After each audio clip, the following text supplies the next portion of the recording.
Cumprimento os irmãos com a paz do Senhor Jesus, amém? Queridos e amados irmãos, é um motivo de muita honra e alegria estar aqui nesta noite, reunido com os irmãos em um só propósito, que é adorar, engrandecer, glorificar e exaltar o nome do nosso Senhor, pois somente Ele é digno de honra, glória, louvor e adoração. Desde já, eu quero aqui me apresentar para os irmãos. Meu nome é Diego Oliveira, congrego na igreja Assembleia de Deus Ministério Vila Betânia, localizada no bairro Primavera, na cidade de Viana, no estado do Espírito Santo.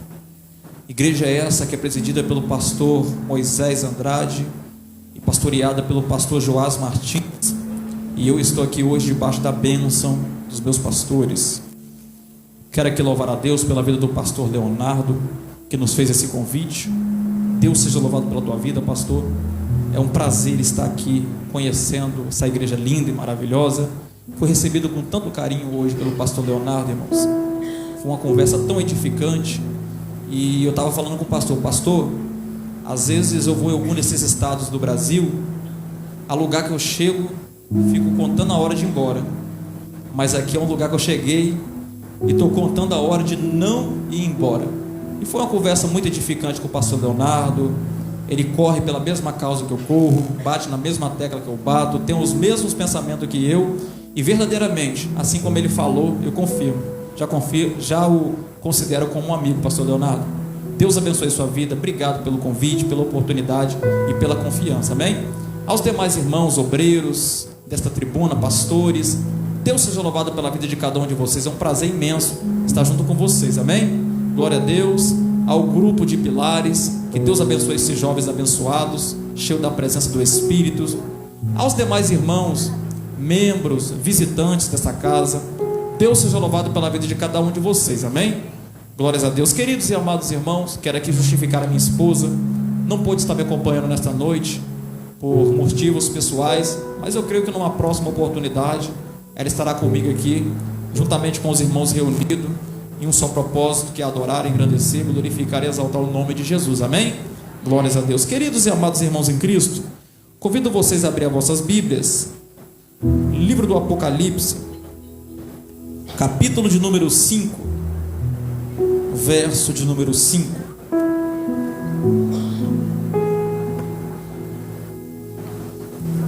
Apocalipse, capítulo 5, verso 5.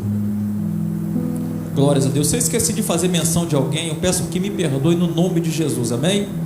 Eu fiquei um pouco nervoso quando o pastor falou: varão, lá tem um monte de pregador, as pernas já começou a tremer. Quem é pregador sabe que pregar é uma responsabilidade muito grande, ainda mais quando tu fala que tem um monte de pregador da palavra lá. Jesus me ajuda. Ainda mais o pastor Leonardo vê ele pregando, rapaz. Eu falei: meu Jesus, o varão prega demais. Me ajuda, Jesus. Mas estamos aqui pela graça, bondade e misericórdia de Deus. Capítulo 5 do livro do Apocalipse, verso de número 5. Estarei lendo o verso completo.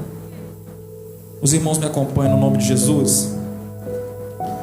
Um dos anciãos me disse: não chores, eis que o leão da tribo de Judá, a raiz de Davi, prevaleceu para abrir o livro e romper os seus 7 selos. Aleluia. Os irmãos podem se assentar no nome de Jesus.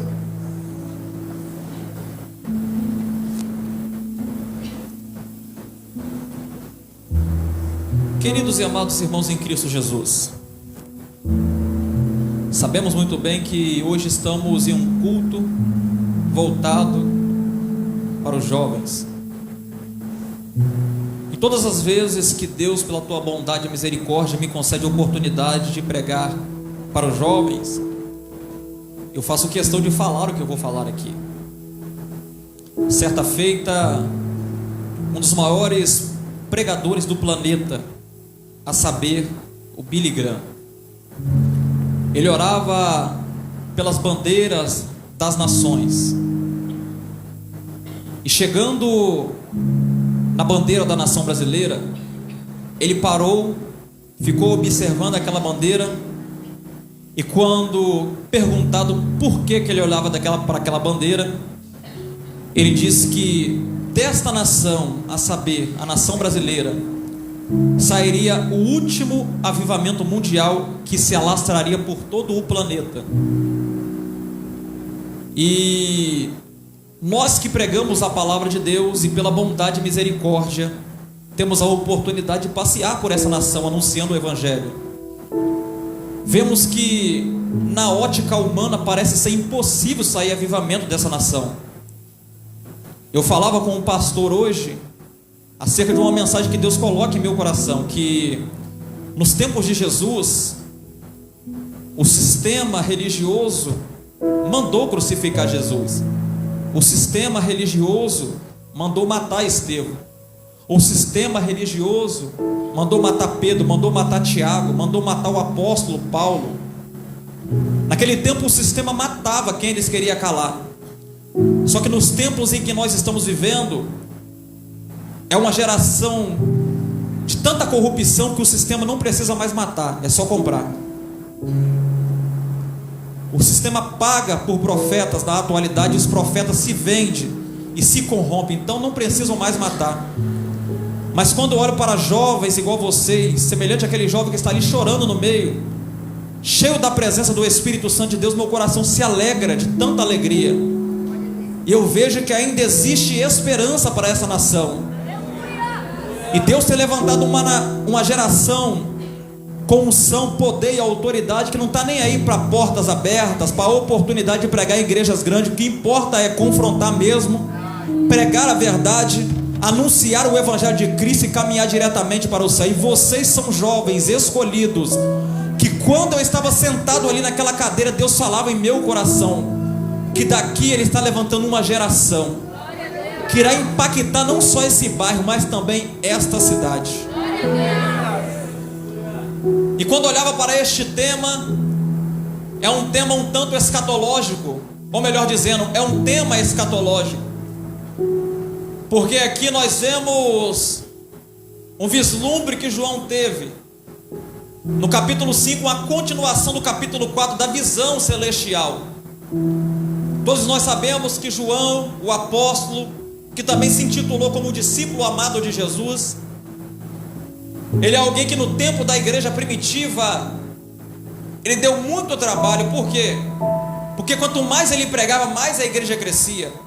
Quanto mais a igreja crescia, mais dava trabalho para o império, o imperador daquele tempo. E segundo alguns estudiosos, dizem que tentaram calar João, jogando João em um tacho de óleo fervente.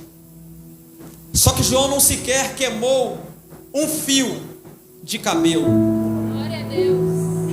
Eu imagino o diabo desesperado, pensando e dizendo: o que nós vamos fazer para calar este apóstolo, esse evangelista? Aí trouxe uma ideia na cabeça do imperador Domiciano: coloca na ilha de Patmos. A ilha de Patmos era uma espécie de colônia penal. Então lançaram João na ilha de Patmos, querendo assim calar a voz do evangelho, querendo assim calar a voz de João. Só que enquanto Satanás achou que calava o evangelista João, é aí então que vamos ver no capítulo 1 de Apocalipse, verso 8: escreve o que vê. Até calaram a voz de João por um tempo determinado. Só que Deus começa a usar os olhos de João, começa a usar as mãos de João, tanto que as revelações que foram entregues a João, através de um anjo que recebeu de Jesus, e através de Jesus que recebeu do próprio Deus, até hoje são pregadas nos púlpitos das igrejas de todo o mundo. E permita aplicar isso aqui para a tua vida. Talvez o que tu acha, ou o que falaram para você que não tem mais utilidade, é o que Deus vai usar para fazer a diferença na obra dele. Talvez o que tu até mesmo pensou que não tem mais utilidade, é o que Deus vai usar e provar para você, mesmo que Ele não precisa provar nada para ninguém, que Ele não trabalha a lei da ótica humana, Ele trabalha a lei da ótica divina, Ele trabalha de formas sobrenaturais. E eu estou pregando para pessoas aqui nesta noite que talvez estava desacreditado, ou melhor melhor dizendo, estavam desacreditados. Só que Deus me usa para dizer para você, profeta e profetisa que me ouve nesta noite, você pode até estar desacreditado, porque você é alguém que possui limitação, mas eu não desacredito de maneira nenhuma de você. Por quê? Porque eu sou um Deus ilimitado. Enquanto tu está vendo a sua limitação nesse tempo presente, eu estou vendo a sua ilimitação em um tempo vindouro que eu vejo sobre a tua vida. Será que eu posso ver alguém que pode receber que eu vou profetizar para a tua vida aqui nessa noite? E Deus me usa como um profeta para dizer, aquilo que tu achou que não tinha utilidade eu vou usar, aquilo que tu achou que não tinha jeito eu vou usar, aquilo que tu achou que não tinha valor, vou mostrar para você que tem valor, que eu sou Deus que não dispenso nada, não abro mão de nada, e tudo aquilo que parece que não tem jeito, não tem valor, para mim tem um grande valor. Olha só você que está me ouvindo aqui hoje, olha só você que está sentado aqui hoje, olha só eu que estou pregando para você aqui hoje. A sociedade talvez olhou para você, olhou para mim, olhou para nós e ditou regras humanas dizendo não tem mais jeito, não tem nenhum valor, mas é esse que não tem nenhum valor, além da ótica humana. Deus vem em sua soberania divina, transforma em um vaso de valor, faz dele um soldado por excelência e começa a se cumprir o que o apóstolo Paulo disse, que ele usa coisas loucas desse mundo para confundir os sábios, usa as coisas fracas desse mundo para confundir o forte. Para quê? Para que a excelência do poder não seja nossa, mas para que a excelência do poder seja somente dele. E eu estou pregando para pessoas aqui, eu estou pregando para servos de Deus aqui nesta noite, que talvez pessoas falou, não vale nada, quem não vale nada é o diabo. Você tem um grande valor, tanto que Deus quis investir em você e depositou o que é mais valioso dentro de você, a presença do Espírito Santo de Deus. Quem acredita nesta palavra?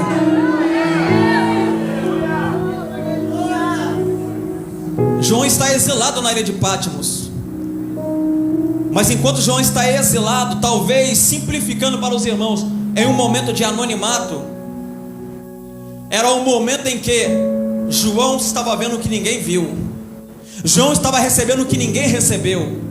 Era um momento em que João escrevia coisas sobrenaturais, coisas vindouras, futuras, para que nós saibamos o qual é o projeto divino arquitetado milimetricamente por Deus desde a eternidade sobre a nossa vida. E eu vou dizer uma verdade para você que está me ouvindo aqui, eu vou aplicar isso aqui na simplicidade.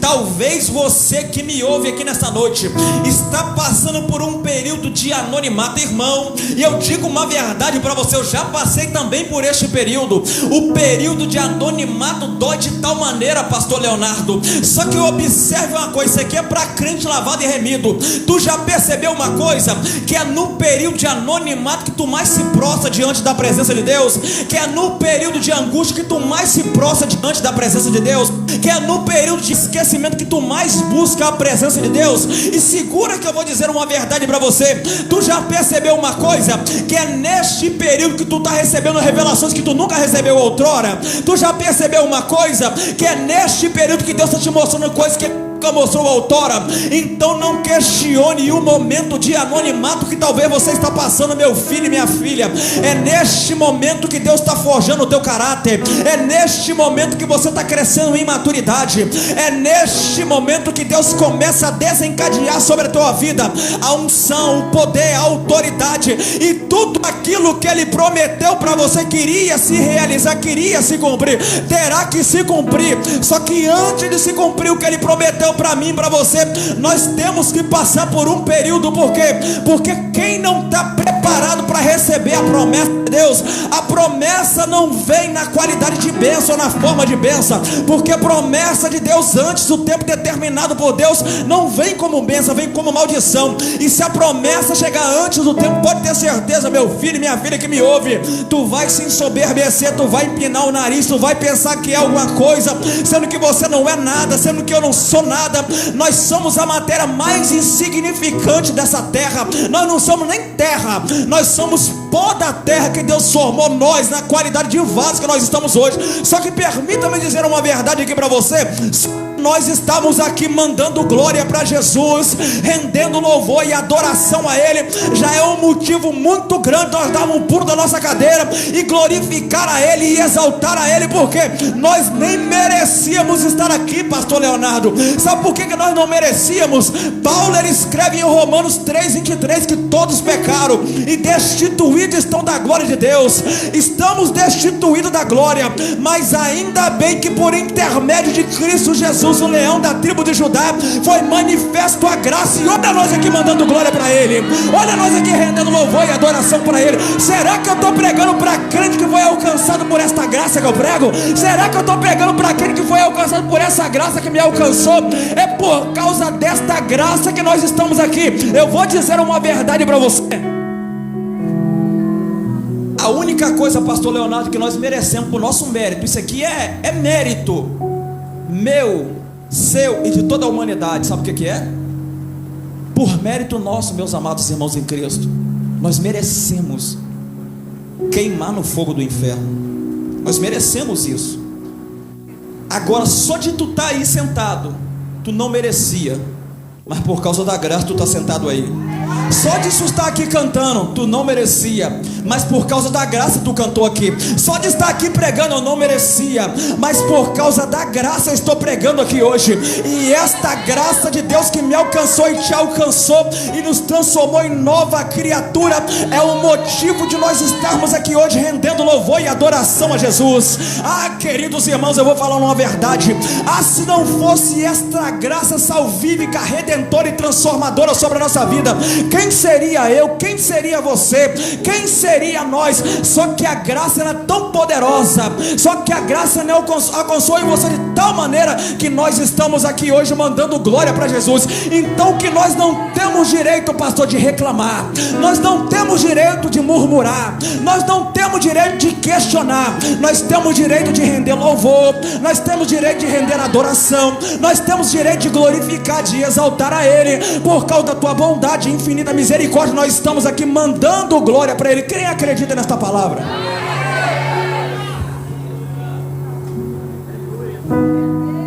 O momento de anonimato de João, lançado numa colônia penal como um prisioneiro. Qual o crime que o João cometeu? Nenhum. Por que ele foi lançado lá? Por pregar a verdade, por confrontar o sistema. Só que é neste momento que Deus usa João mais do que quando estava usando enquanto pregava.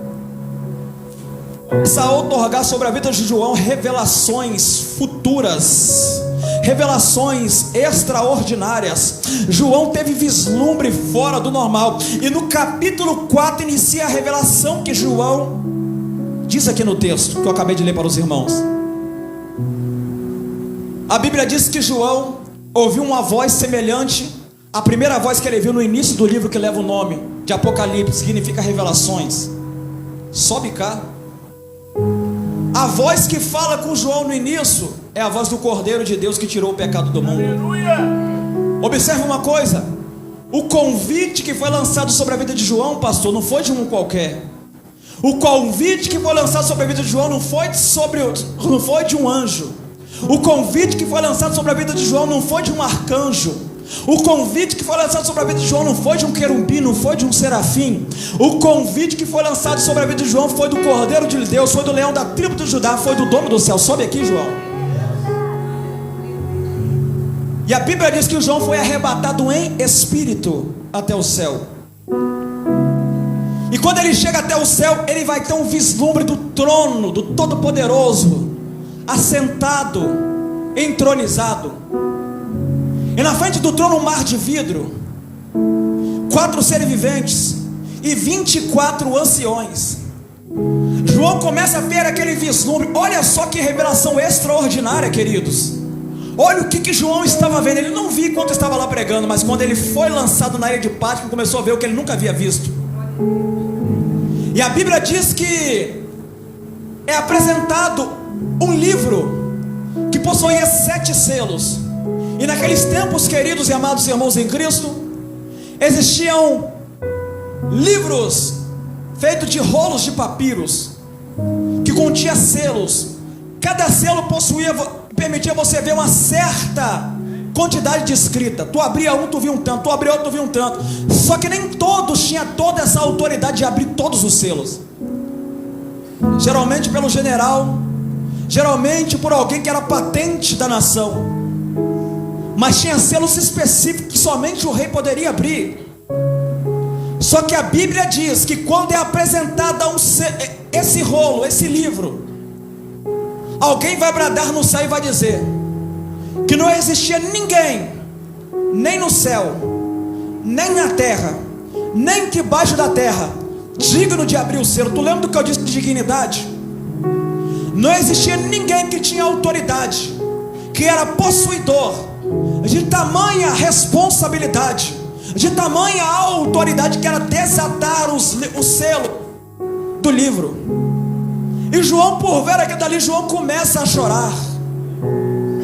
Enquanto João começa a chorar, a Bíblia diz que a voz de um anjo brada: quem é digno de abrir o livro e desatar os selos?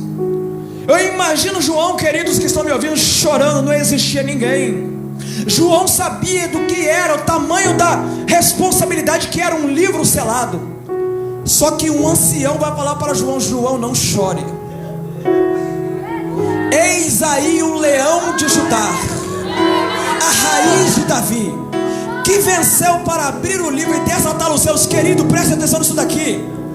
Esse leão da tribo de Judá era uma profecia messiânica que já havia visto profetizada desde o tempo da antiguidade, desde lá do período do Antigo Testamento. Nós podemos ver essa profecia no capítulo 49 de Gênesis, verso 9 e verso 10, quando o patriarca Jacó começa a distribuir as bênçãos sobre os seus filhos, sobre as 12 tribos.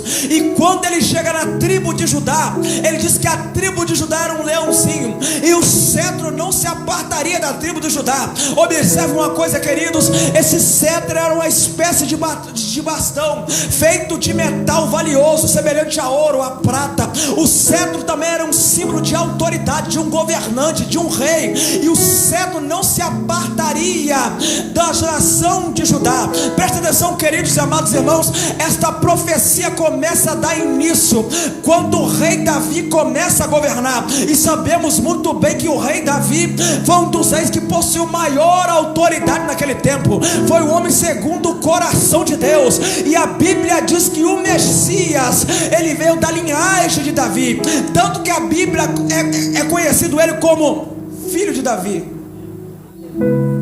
simplificando a sua natureza humana, a sua natureza da tribo de Judá. Só que preste atenção, queridos e amados que estão me ouvindo aqui nessa noite. O que o texto diz? Ele venceu. Se ele venceu, existiu uma guerra. Se existiu uma guerra, houve uma luta. E que luta foi essa que ele venceu? A profecia mais além vai dizendo que o cetro não se apartaria da nação de Judá, até que aquele que era o dono em sua plenitude dessa autoridade, desse governo, desse domínio, desse poder, se apossasse dela. É evidente que essa profecia aponta para o Messias. Só que presta atenção, queridos, eu quero enfatizar o que é que ele venceu. Para ser digno de desatar os selos, para ser digno de se apossar do livro. Tu lembra do que eu disse para você? Por causa da herança que nós herdamos de Adão, nós fomos destituídos da glória, mas a graça foi manifesta desde o jardim. Nós somos destituídos da glória, mas a profecia messiânica foi lançada desde o jardim. E por nosso próprio mérito, eu falei o quê? Nós merecemos o fogo. Só que ele vai vencer, então ele é merecedor e digno de tomar aquele livro, de desatar aquele selo. E preste atenção, meus irmãos em Cristo que estão me ouvindo. O que foi que ele venceu? Ele venceu o que muito de nós não conseguimos vencer. E o que é que muito de nós não conseguimos vencer? A não ser com a presença dele sobre mim e sobre você. O jugo do pecado que nós herdamos da natureza pecaminosa de Adão. E como que ele venceu? Ele foi o único que se se despiu da tua glória. Ele foi o único que, sendo Deus, assumiu a forma de servo. Ele foi o único que veio aqui nessa terra, não cometeu nenhum pecado. Ele foi o único que foi sujeito à mesma natureza que eu e que você, a natureza pecaminosa. Ele foi tentado, ele possuía as mesmas limitações que eu e que você, mas só que ele batalhou com garra, com fidelidade, com unção, com poder, com autoridade contra o pecado. E pasme no que eu vou dizer: o pecado na atualidade é a maior luta que o cristão trava nesse tempo terreno em que nós vivemos. Só que permita-me dizer uma verdade, querido: só perde essa guerra para o pecado quem não tem aquele que Paulo disse em Gálatas 2:20. Eu vou parafrasear para você, quando ele fala: não vivo mais eu, mas Cristo vive em mim. Se você não vive mais, vai se cumprir no que Jesus disse, que tu negou a si mesmo e tomou a sua cruz. Se tu tomou a sua cruz, vai se cumprir no que Paulo disse: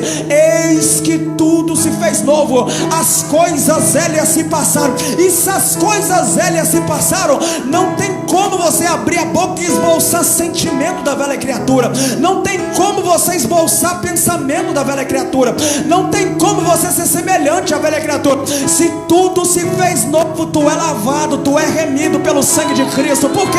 Porque nós não conseguíamos vencer a guerra, nós não conseguíamos vencer o pecado, mas graças a Ele que veio nessa terra com uma missão. Olha nós aqui lavado e remido, olha nós aqui mandando glória para Cristo, olha nós aqui rendendo louvor e adoração para Ele, porque Ele é digno de honra, Ele é digno de glória. Será que eu estou pregando para lavado e remido aqui?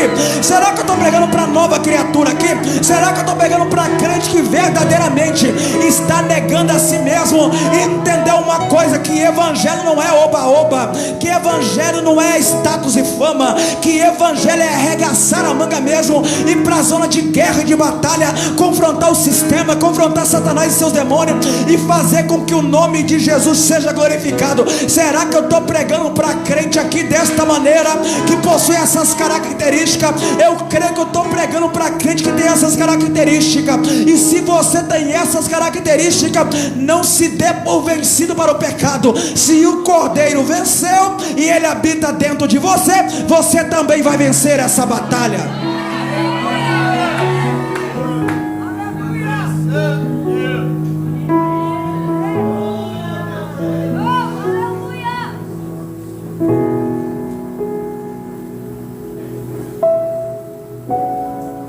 Escuta uma coisa: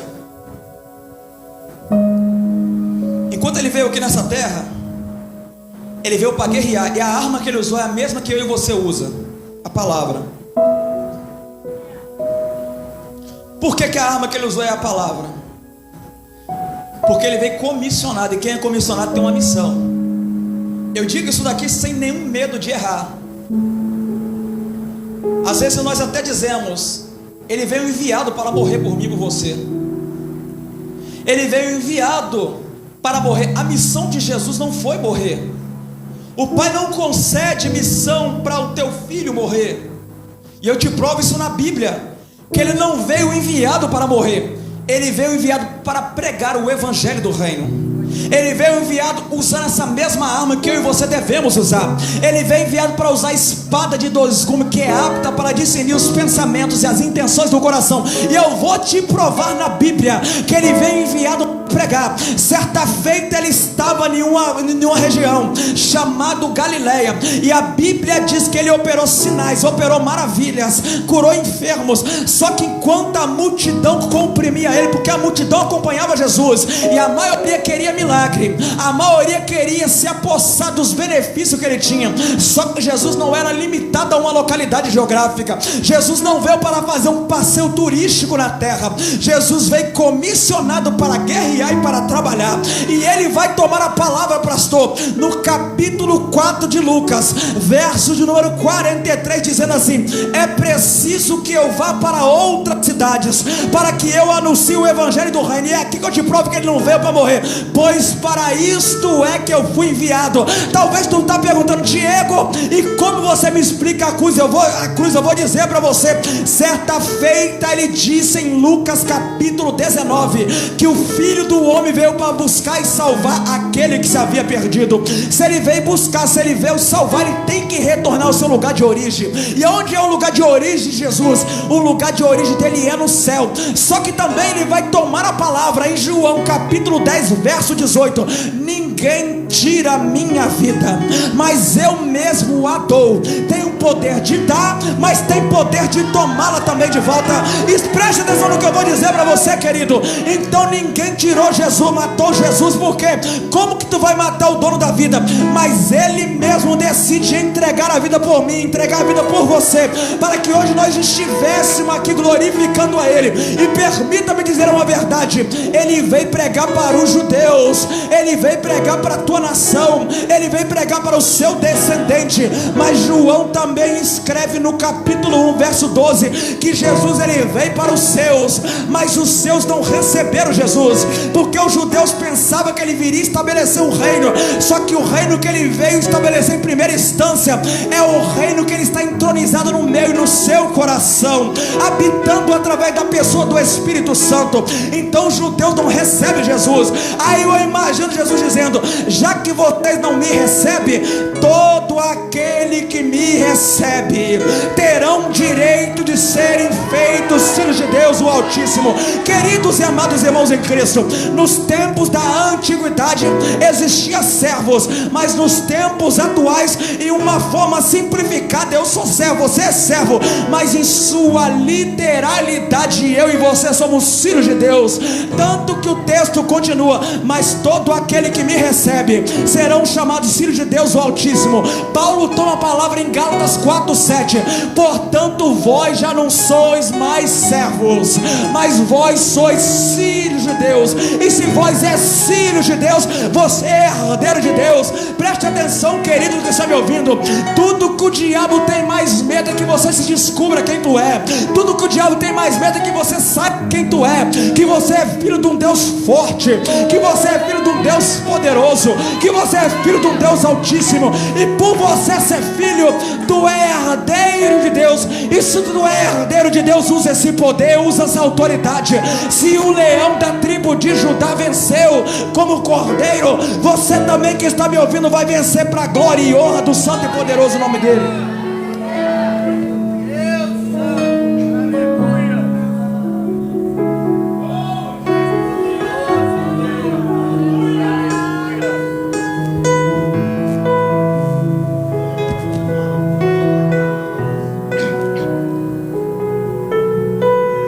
Escuta uma coisa,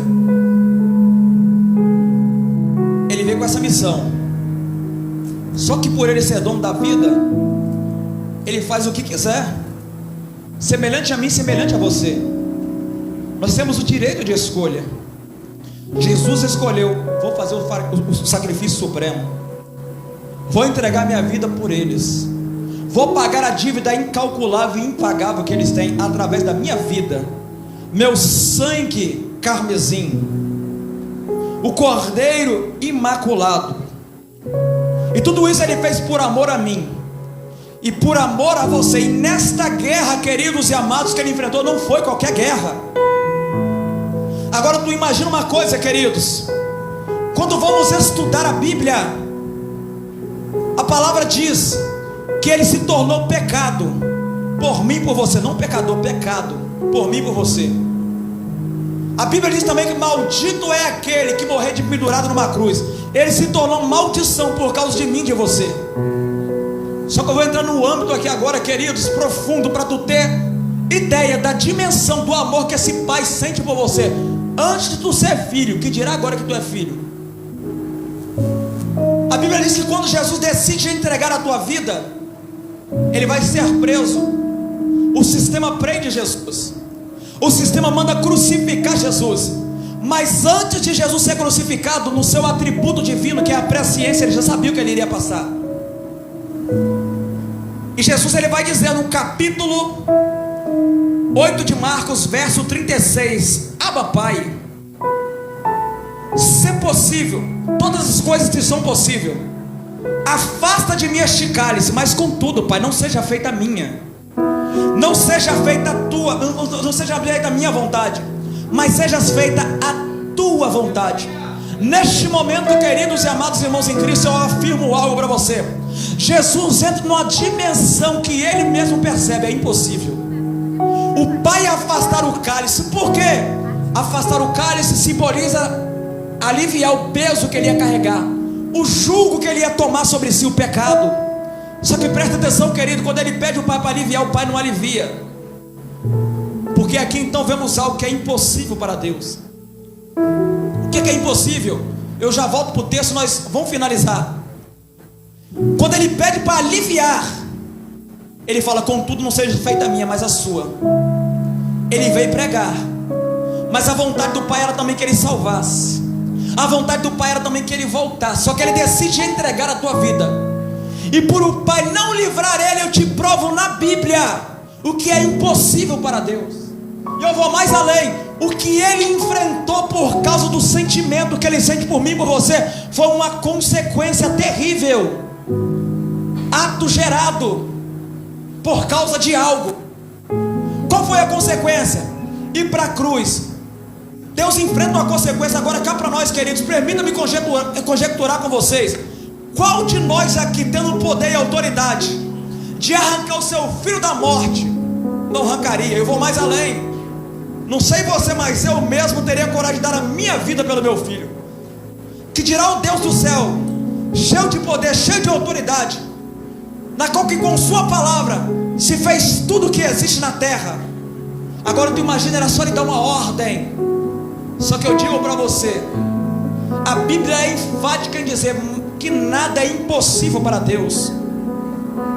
Mas impossível que não é para Deus, pastor, é obras, diferente de sentimento. Não é impossível para Deus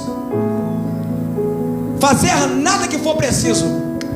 Mas agora é impossível Deus deixar de sentir o que Ele sente por mim e por você. O amor ágape. O amor que não depende de condição.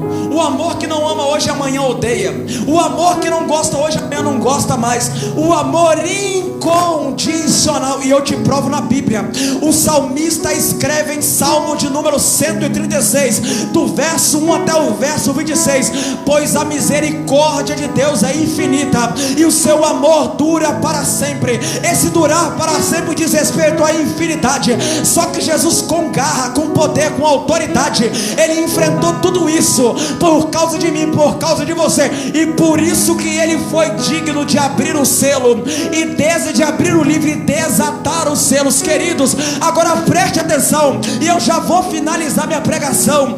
Quando João está lá no céu, a Bíblia diz que não existia ninguém, nem no céu, nem na terra, nem debaixo da terra. Observe-se uma coisa, queridos, neste tempo, enquanto João estava lá no céu, eu posso simplificar isso daqui na minha visão exegeta. Era o momento em que Jesus regressava para o céu, era o momento em que Jesus retornava para o céu. É por isso que o anjo brada. Só que o ancião, fica tranquilo, João, eis aqui o leão da tribo de Judá. Só que quando vamos ver mais à frente, João não vê o leão, João vê o cordeiro, pastor. Sabe por que João vê o cordeiro? Que João não havia assumido ainda a forma perfeita. Qual é a forma perfeita que Paulo disse? O corpo glorificado semelhante ao de Cristo. Ele foi arrebatado em espírito. E por que ele vê o cordeiro? A forma de leão da tribo de Judá, que diz respeito a poder, a autoridade, a governo eterno, nós só poderemos após nós assumirmos esse corpo. E eu simplifico para você. Sabe por que os anciãos viu? 24 anciãos, 12 mais 12, 24. 12 simboliza as 12 tribos de Israel, mais 12 simboliza os 12 apóstolos. Então, servos da antiguidade e a igreja lavada e remida pelo sangue de Cristo, que está num corpo glorificado. Então, permita dizer para você, simboliza a geração do Antigo e do Novo Testamento, que receberão corpo de glória para assim assumir a sua perfeição, para ver o leão da tribo de Judá, que veio como um cordeiro sacrificial, sacrificial, entregar a vida dele por mim e por você. Mas quando ele se encontrar com esta noiva amada, a igreja lavada e remida, que é propriedade exclusiva dele, nós não vamos ver como João viu. Ele viu como um cordeiro que foi morto. Se ele viu como um cordeiro que foi morto, obviamente, é claro isso daqui, isso aqui não é revelação. Obviamente ele tinha as marcas do cordeiro, obviamente ele tinha as marcas de batalha, obviamente ele tinha as marcas que culminou na vitória e na dignidade. Ele abriu o selo. Mas quando nós estivermos lá na glória com ele, após a igreja ser arrebatada, transladada, levada ao encontro dele nas nuvens, nós não vamos se encontrar com o cordeiro, pastor, mas nós vamos encontrar com um leão da tribo de Judá, aquele que ele mesmo diz em João, que o Pai a ninguém julga, mas deu a ele todo o domínio, todo o poder, toda a autoridade. Quem está prestes a se encontrar com o leão da tribo de Judá? Eu sou o primeiro. Cadê o segundo? Cadê o terceiro? Cadê o quarto? Olha quantas pessoas estão prestes a se encontrar com o leão da tribo de Judá. Meu filho, se tu tem esse sentimento que eu tenho, se tu tem essa vontade que eu tenho, nós estamos no mesmo caminho. E qual é este caminho? O caminho que só tem um destino, que conduz à morada eterna, à mansão celestial. E quem é este caminho? Este caminho é o próprio Cristo Jesus. E eu afirmo uma verdade aqui nesta noite: quem saiu lá de fora entende o que eu vou dizer. Quem saiu da vida errada entende o que eu vou dizer. Quando nós estávamos perdidos lá fora, há pessoas que falavam: o caminho que tu entrou é um caminho sem volta, o caminho que tu entrou não tem volta. Caminho sem volta é o caminho que nós estamos agora, que só conduz para o céu. Olha eu aqui pregando para você. Um dia eu vivi nesse tal caminho sem volta, só que hoje eu tenho convicção, ciência e total certeza. Caminho sem volta é o caminho que ele mesmo disse em João 14 verso 6, que eu sou o caminho e ninguém vai ao Pai senão por ele. Ei, esse caminho que tu pegou não tem volta, mas ele tem um destino, é as moradas eternas, é as mansões celestiais. Quem está neste caminho comigo? Quem está neste caminho? Nós estamos indo para as moradas eternas, para junto do Pai. Só que eu te dou um conselho, meu filho e minha filha: assim como Jesus lutou, assim como Jesus pelejou, peleja também nessa batalha que tu enfrenta no dia a dia. Não se deixe ser vencido pelo pecado, não se deixe ser vencido pelas tentações, porque o mesmo general de guerra que pelejou aqui nessa terra, ele peleja por você. Enquanto tu anda em infidelidade, ele vai semelhante àquele louvor, abrindo os caminhos, quebrando as correntes, tirando os espinhos. Por quê? Porque quem vai passar não é um qualquer, quem vai passar é um filho de Deus, o Altíssimo, por adoção. Será que tem filho aqui? Será que tem filho de Deus aqui nesta noite?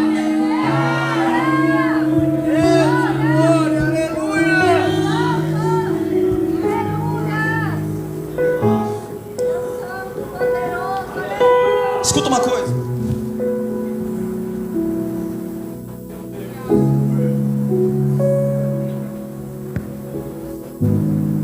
A revelação que João ele tem é tão profunda que aqui ele mostra para nós. Nós conhecemos o Cordeiro, nós conhecemos o que tirou o pecado do mundo, nós conhecemos o servo sofredor, na qual Isaías 57 menciona, 53 menciona. Nós conhecemos o servo sofredor, nós conhecemos o homem simples enquanto nós estamos na terra. Só que a qualquer momento, talvez até hoje não termine nem de pregar, nós vamos conhecer o leão da tribo de Judá, aquele que tem todo domínio sobre o céu, sobre a terra, debaixo da terra, tem domínio sobre todas as coisas. Só que para nós conhecermos ele em sua literalidade, após o arrebatamento da noiva amada dele, que é a igreja, é necessário nós perseverarmos um pouco mais, é necessário nós persistirmos um pouco mais, é necessário nós se abstermos um pouco mais. Ou tu acha que servir a Jesus é um mar de rosa? Servir a Jesus não é moleza. Mas permita-me aqui fazer uma comparação, conjecturando com os irmãos. Viver lá fora também não é moleza. Só que existe uma diferença, meus irmãos em Cristo. Lá fora tu recebe ônus, aqui dentro tu recebe bônus. Lá fora tu recebe condenação eterna, aqui dentro, passando por luta, por prova, por batalha, tu recebe vida eterna, coroa de glória. Então eu vou dizer uma verdade para você.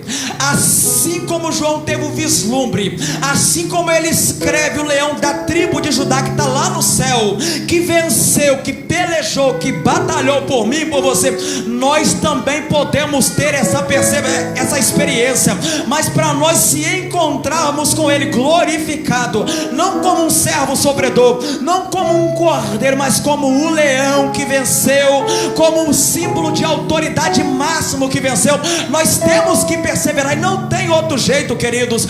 Ele já deixou bem claro para mim e para você: no mundo vocês terão aflições, mas tem de bom ânimo, filhos, eu venci o mundo. Se ele venceu, nós vamos vencer com base no que diz, e eu repito aqui nesta noite, em Gálatas 2:20, que não vivo mais eu, mas Cristo vive dentro de mim. Então eu dou um conselho para você: persevera somente mais um pouquinho, não volta para trás, não. Tá doendo aí, tá doendo aqui também. Ou tu acha que só porque eu prego eu sou um super-homem? Ou tu acha só porque eu prego eu também não sopro? Ou tu acha só porque eu viajo anunciando o evangelho eu também não passo por batalha? Ninguém está isento de passar por luta, de passar por prova, de enfrentar batalha. Só que eu digo uma verdade para você: do que adianta tu sair da posição que tu está e se posicionar na posição que Deus não quer que tu esteja? Tu vai receber um castigo eterno. Mas se tu permanecer na posição que Ele quer que tu está, que Ele quer que tu esteja, pode ter certeza no que eu vou dizer: a qualquer momento o sofrimento acaba, a qualquer momento a alegria é eterna, a qualquer momento nos encontraremos com Ele, a qualquer momento o leão da tribo de Judá vai se manifestar. Quem acredita? Quem acredita? Quem acredita?